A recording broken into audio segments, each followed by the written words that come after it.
Olá, tudo bem? É inegável que no dia 6 de outubro ah,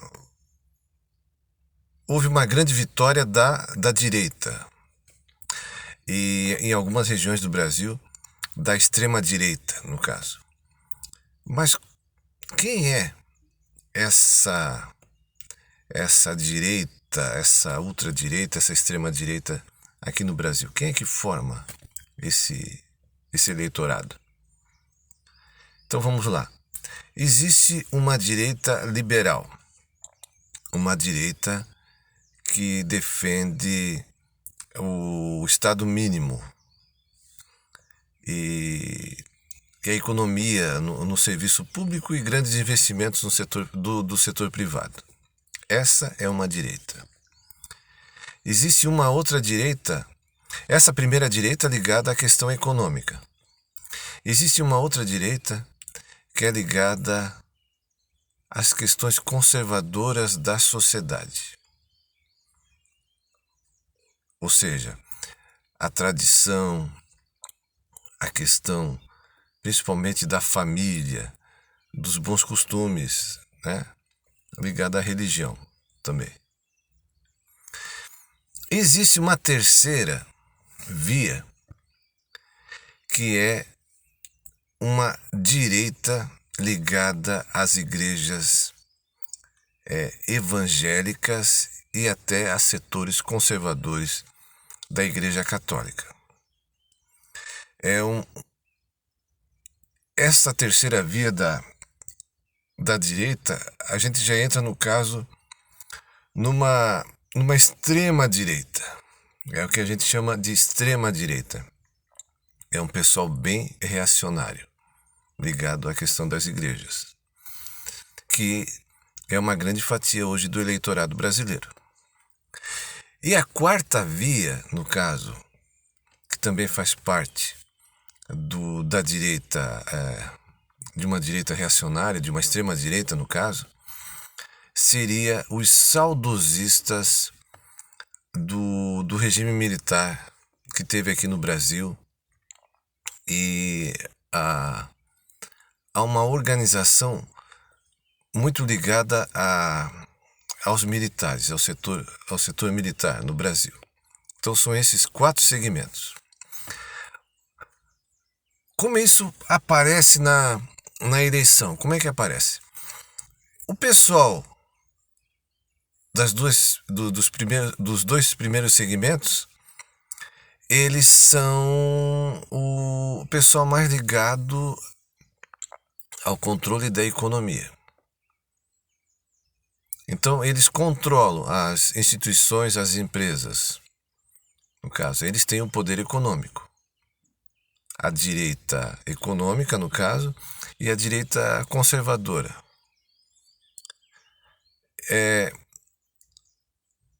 Já o eleitorado evangélico e, no caso, os saudosistas do regime militar, eles são eleitorados mais radicais e eles são um segmento assim em maior número.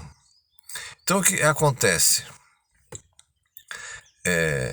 Os dois primeiros, principalmente o primeiro setor, o econômico, ele joga, ele consegue manipular os dois últimos, o setor ligado às igrejas e o bloco saudosista do regime militar aqui no Brasil. Foram esses dois grupos que, no caso, agitaram mais no 8 de janeiro. O pessoal assim, que conseguiram colocar na cabeça desse povo, através dos grupos de WhatsApp, né, das bolhas, esse medo de uma mudança política no Brasil. Então, o primeiro grupo da direita, o setor econômico, é o grupo pensante. É o grupo pensante, no caso. Mas como isso é representado no caso no Congresso Nacional? No Congresso Nacional o que vai acontecer é o seguinte: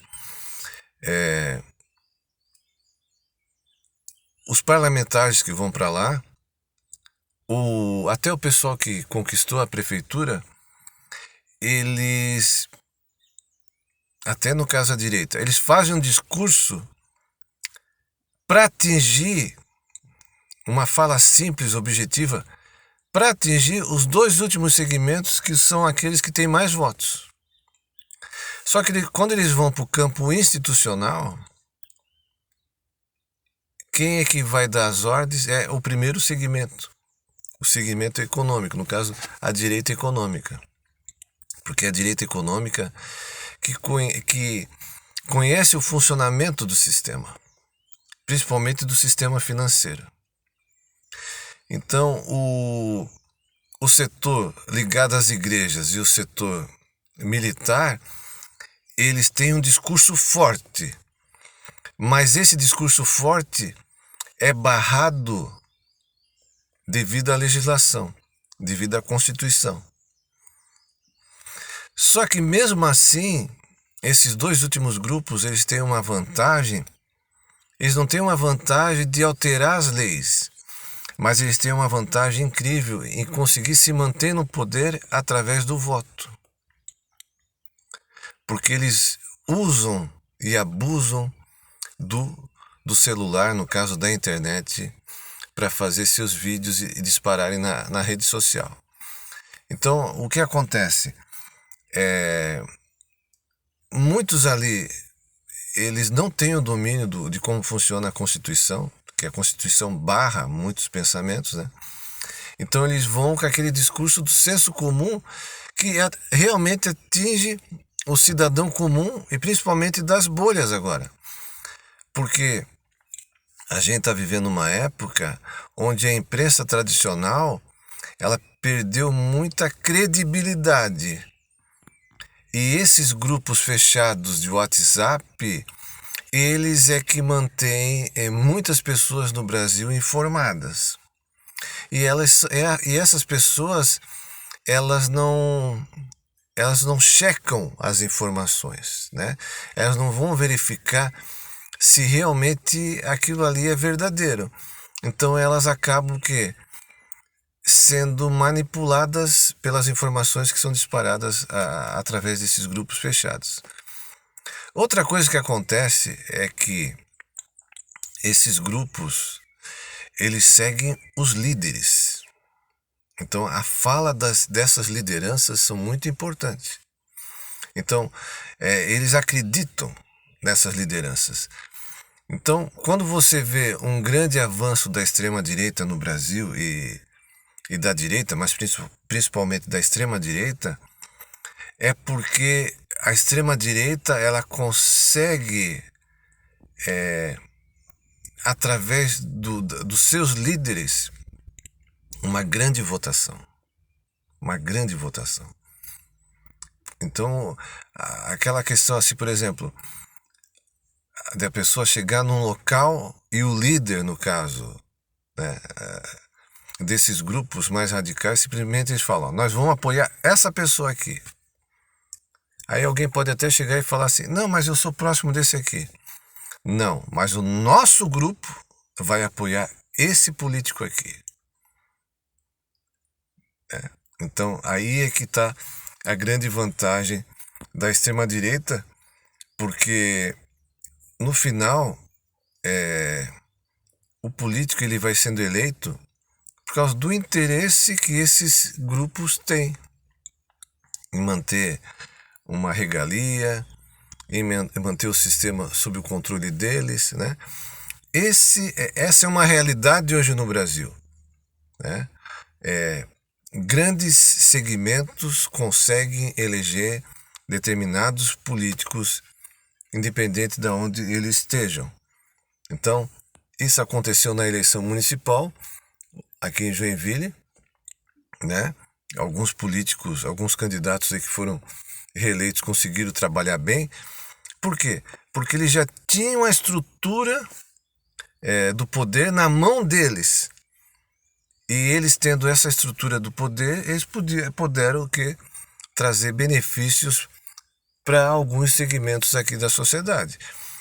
Aí essa grande liderança chega para o seu público, para a sua bolha e fala: vamos trabalhar para essa pessoa aqui.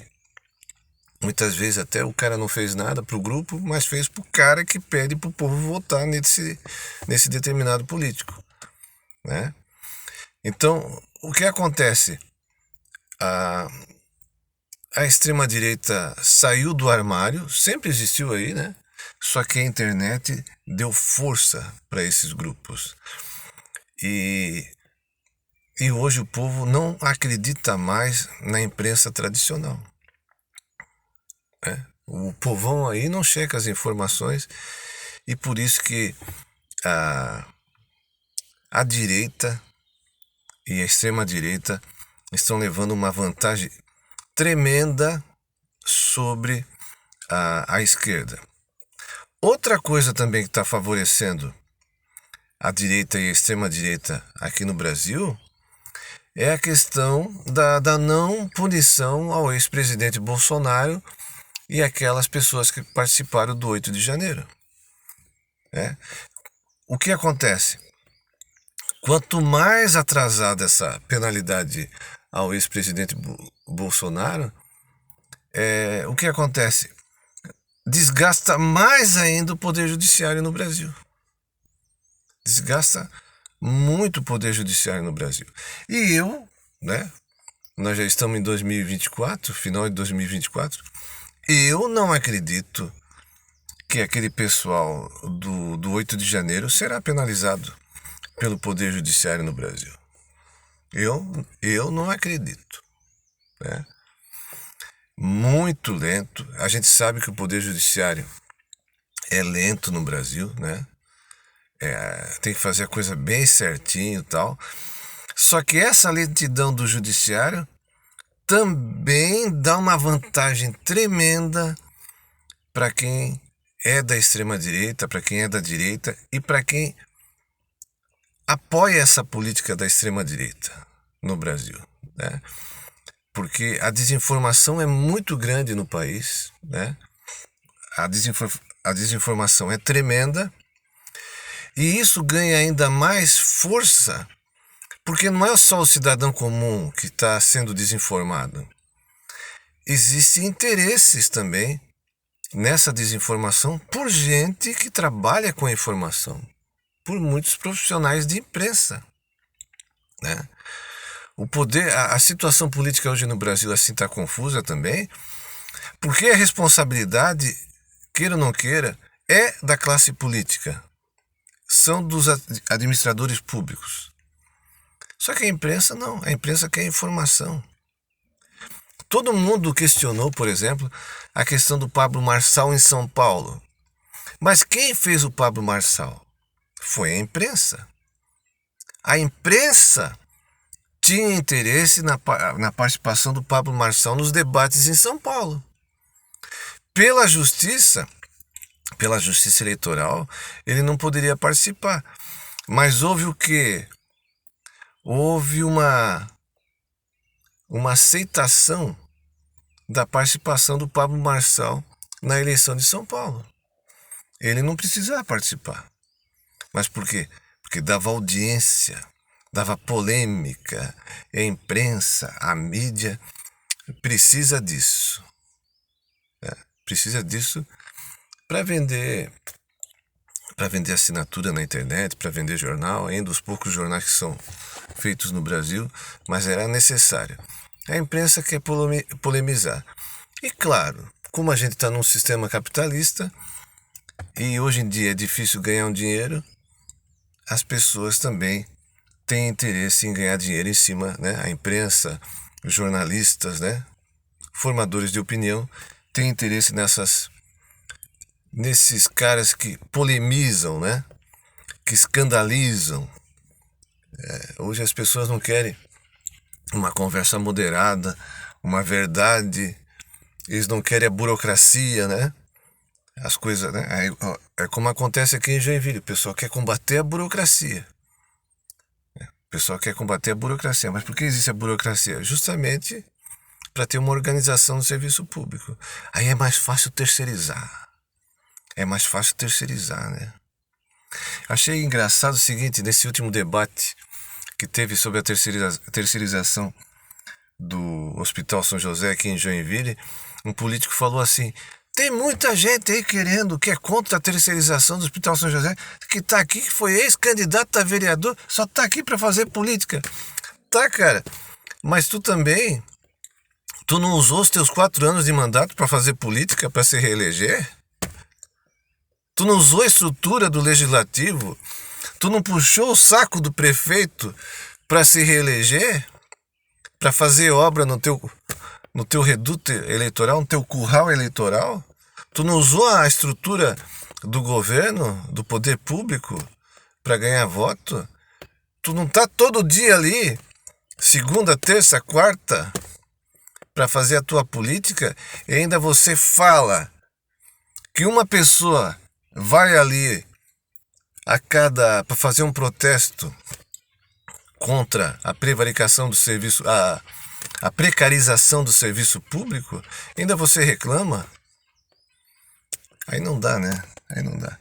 Mas o povo quer esse tipo de político. O povo de Joinville aprovou esse tipo de política.